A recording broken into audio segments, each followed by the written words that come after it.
வணக்கம் நண்பர்களே, இது தமிழ் நண்பன் சர்க்கட் சேனல். இப்போ நான் பார்க்க போகிறது மெட்ராஸ் ஹைகோர்ட் சம்மந்தமான தகவல் தான்.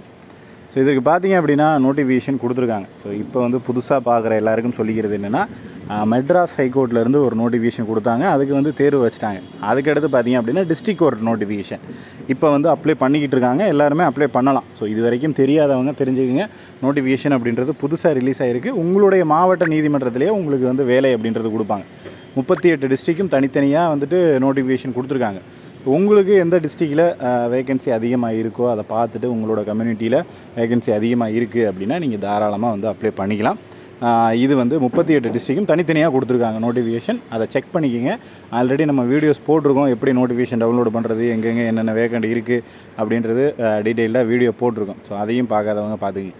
ஸோ இப்போ வந்துட்டு இப்போ அப்ளை பண்ணிக்கிட்டு இருக்காங்க. இதுக்கு லாஸ்ட் டேட் பார்த்தீங்கன்னா 27. ஸோ இதில் வந்துட்டு என்ன அப்படின்னு பார்த்தீங்கன்னா, அப்ளை பண்ணும்போது நிறைய தவறுகள் அப்படின்றது நடக்குது. ஸோ முதல் விஷயம், டாக்குமெண்ட்டை 115 கேபிக்கு கம்ப்ரஸ் பண்ண முடியல அப்படின்றது தான்.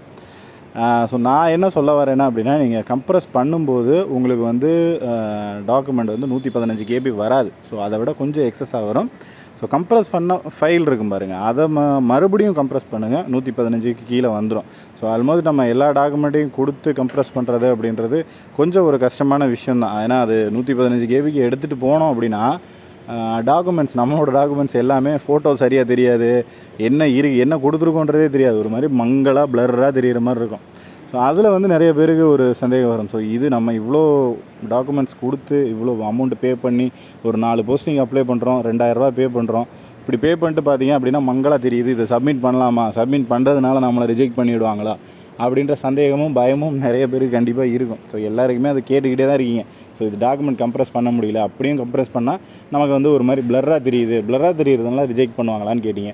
ஸோ நம்ம மெட்ராஸ் ஹைகோர்ட்டுக்கு கேட்டோம். ஸோ பிளர்ராக தெரியுது அப்படின்றதுனால காரணத்தினால ரிஜெக்ட் பண்ண மாட்டோம். ஓரளவுக்கு கொஞ்சம் தெரிகிற மாதிரி, அதாவது சுத்தமாக ஒன்றுமே தெரியல, அதில் என்ன கொடுத்துருக்கீங்கன்னே தெரியலன்ற மாதிரி வைக்காமல் கொஞ்சம் ஓரளவுக்காவது நல்லா தெரிகிற மாதிரி கொடுங்க அப்படின்ற தகவல் கொடுத்தாங்க. ஸோ அதனால் கம்ப்ரஸ் பண்ணி முடிக்கும்போது ஓரளவுக்கு தெரிஞ்சால் போதும். நம்ம பேர், மார்க்கு, இது அந்த மாதிரி டீட்டெயில்ஸ் எல்லாமே கொஞ்சம் தெளிவாக தெரியணும். ஸோ அந்த மாதிரி தெரிஞ்சுன்னா ஓகே. அதுக்கு அடுத்த விஷயம், அடுத்த கட்டமாக என்ன அப்படின்னு பார்த்தீங்கன்னா, அந்த நம்ம டாக்குமெண்ட்டை கம்ப்ரஸ் பண்ணியாச்சு, மற்ற வேலைகள்லாம் முடிச்சாச்சு, சர்டிஃபிகேட் வந்து சப்மிட் பண்ணியாச்சு.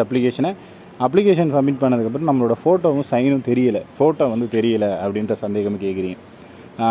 இதை நம்ம ஆல்ரெடி ஒரு வீடியோவும் போட்டிருக்கோம். என்னென்னா, ஃபோட்டோவோ சைனோ தெரியலை அப்படின்னா எந்த பிரச்சனையும் இல்லை. மெட்ராஸ் ஹைகோர்ட்டில் கேட்டது தான்.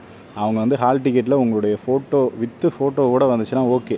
ஹால் டிக்கெட் வரும்போது வித்தவுட் ஃபோட்டோ, அதாவது நீங்கள் இப்போ அப்ளிகேஷனில் ஃபோட்டோ இல்லை காமிக்கல அப்படிங்கிறப்போ வித்தவுட் ஃபோட்டோவில் வந்துச்சுனாலும் எந்த பிரச்சனையும் இல்லை. நீங்கள் அதாவது இந்த பர்சன் தான் எக்ஸாம் எழுத வராரு அப்படின்றதுக்காக உங்களுடைய ஒரு ஐடி ப்ரூஃப், இப்போ உங்களோட பேர் வந்துடும், அட்ரஸ் வந்துடும், இது வந்துடும், டேட் ஆஃப் பர்த் வந்துடும், எல்லாமே வந்துடும். ஆனால் ஃபோட்டோ மட்டும்தான் அந்த இடத்துல இருக்காது.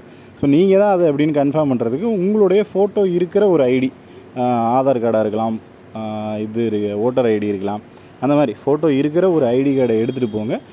ப்ளஸ் உங்களுடைய ஒரு பாஸ்போர்ட் சைஸ் ஃபோட்டோ, இது ரெண்டுமே எடுத்துகிட்டு போனால் போதும் அப்படின்ற தகவல் வந்து ஆல்ரெடி நம்ம கேட்டுட்டோம், அவங்களும் சொல்லிட்டாங்க. ஸோ அதனால் இந்த ஃபோட்டோ தெரியல, சைன் தெரியல, இந்த மாதிரியெல்லாம் யாரும் பயப்பட தேவையே இல்லை. நீங்கள் எக்ஸாமுக்கு போகிறப்ப ஒரு ஃபோட்டோவும் ஒரு ப்ரூஃபும் எடுத்துகிட்டு போனால் போதும். ஸோ இதனால் வந்து யாரும் பயப்பட்டு என்னோடய ஃபோட்டோ தெரியல, இதுக்கு என்ன பண்ணுறது அப்படின்ற மாதிரியான தகவல்கள் எதுவும் பயப்படவே தேவையில்லை. அடுத்த கட்டமாக பார்த்தீங்க அப்படின்னா, ஸ்டடி மெட்டீரியல்ஸ் ப்ரொவைட் பண்ணுறோம். ஸோ இந்த தேர்வுக்கு முழுக்க ஸ்டடி மெட்டீரியல்ஸ் அப்படின்றது ஃபுல் அண்ட் ஃபுல் கவர் பண்ணியிருக்கோம். ஏன்னா வந்துட்டு ஓஏக்கு பார்த்தீங்க அப்படின்னா தனியாக சிலபஸாகவே கொடுத்துருக்காங்க. ஸோ அந்த சிலபஸ் முழுக்க கவர் பண்ணியிருக்கோம். ப்ளஸ் மற்றபடி மெட்ராஸ் ஹைகோர்ட்டில் கொடுத்துருக்கிற எல்லா சிலபஸுமே physics, chemistry, biology, history, economics, polity அப்படின்னு 6 to 8 இருந்தாலும் சரி, 6 to 10 இருந்தாலும் சரி, பெய்லிஃப், எக்ஸாமினர், ரீடர், இந்த மாதிரியான போஸ்டிங்க்கும் கவர் பண்ணியிருக்கோம். ப்ளஸ் ஓஏ, மசால்ச்சி, இது மாதிரியான போஸ்டிங்க்கும் வந்து நம்ம மெட்டீரியல்ஸ் அப்படின்றது எடுத்து ப்ரொவைட் பண்ணுறோம்.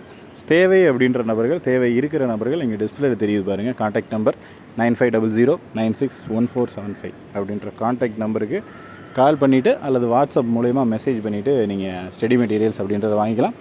ஃபுல் அண்ட் ஃபுல் பார்த்தீங்க அப்படின்னா இது வந்து பெய்டு மெட்டீரியல்ஸ் தான். நீங்கள் வந்து பே பண்ணி தான் வாங்குகிற மாதிரி இருக்கும். பே பண்ணிங்க அப்படின்னா வாட்ஸ்அப்பில் பிடிஎஃபாகவே உங்களுக்கு வந்து சென்ட் பண்ணிடும். இதுக்கு அடுத்த பக்கப்படியாக பார்த்தீங்க அப்படின்னா ஒரு மாவட்டத்துலேயும் எத்தனை நபர்கள் வந்து விண்ணப்பிச்சிருக்காங்க அப்படின்ற தகவல் வந்து நிறைய பேர் கேட்க ஆரம்பிச்சிட்டிங்க. ஏன்னா இப்போ ஒரு 10 நாள் ஆயிடுச்சு, 10 நாள் அப்ளை பண்ணிட்டாங்க அப்படிங்கிறப்போ எவ்வளோ நபர்கள் தான் அப்ளை பண்ணியிருக்காங்க அப்படின்ற தகவல். ஸோ அதையும் வந்து சேகரிச்சிக்கிட்டு இருக்கோம்.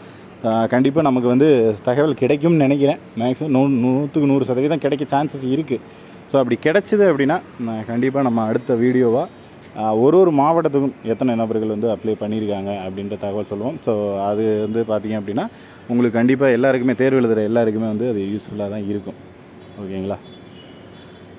அதே போல் இந்த தேர்வு சம்மந்தமாகவோ இல்லை வேறு இந்த தேர்வில் அப்ளை பண்ணுறது சம்மந்தமாகவோ இல்லை படிக்கிறது சம்மந்தமாகவோ இந்த சிலபஸ் கவர் பண்ணணும் அது சம்மந்தமாகவோ வேறு எதுவும் சந்தேகங்கள் இருந்துச்சுனாலும் நீங்கள் தாராளமாக கமெண்ட் செக்ஷனில் கமெண்ட் பண்ணலாம்.